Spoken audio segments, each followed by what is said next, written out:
I do hope that with our performance in Ranger School, we've been able to inform that decision as to what they can expect from women in the military, that we can handle things physically and mentally on the same level as men, and that we can deal with the same stresses and training that the men can.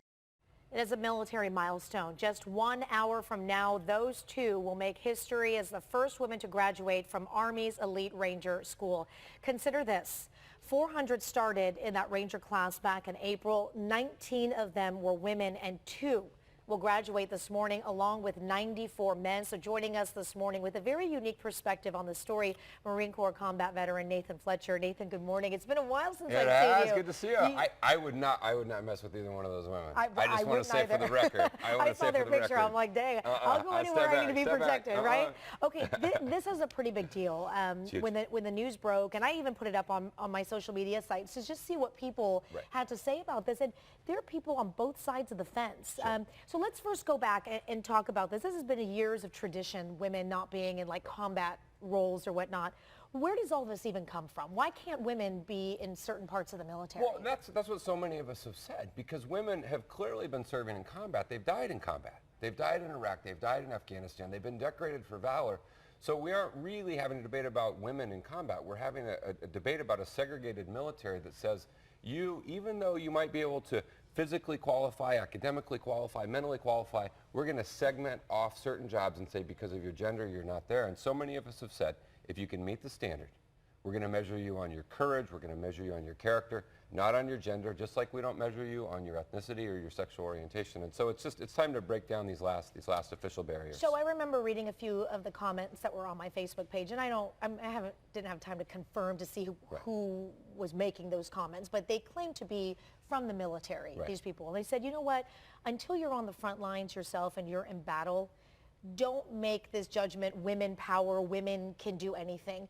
What would somebody mean by a comment like that? Well, first off, I've been in combat, right? And I can say that it doesn't matter. I mean, it doesn't matter what your gender is. What matters is your commitment, your courage, all those things we outlined, you know, your ability to perform the mission and do the job. And what's interesting is that we heard these same arguments before the military integrated racially. So 16 years before the Civil Rights Act, the military integrated racially. And everyone said, you can't do it. And you know what? It was fine.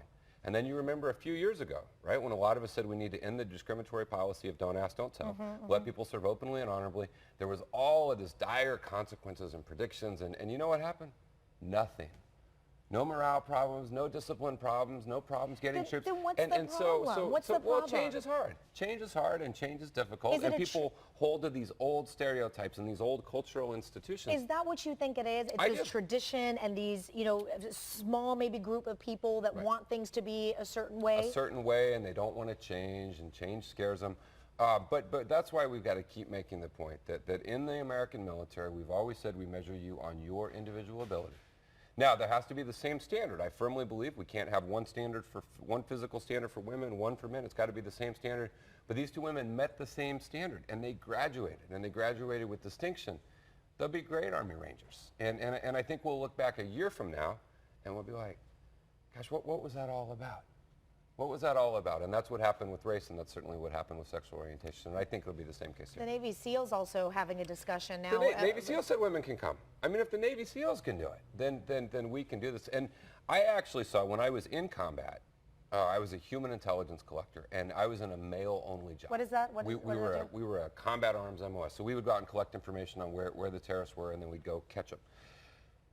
Our mission was limited. Our ability to succeed was limited because women, particularly in the Middle East and in Iraq, wouldn't talk to men.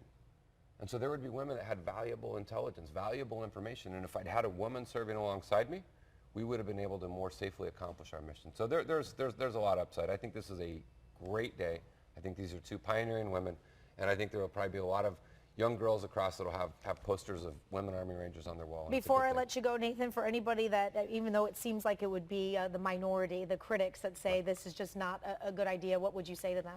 I would say you go get on the pull-up bar with these two women, right? You have a push-up contest with these two women. You do a 12-mile forced march with an 80-pound pack with these two women, and then you come back and tell me that they aren't qualified to serve their country. Always good to have you here. Good to see you. All right, Erica, we'll send it over to you.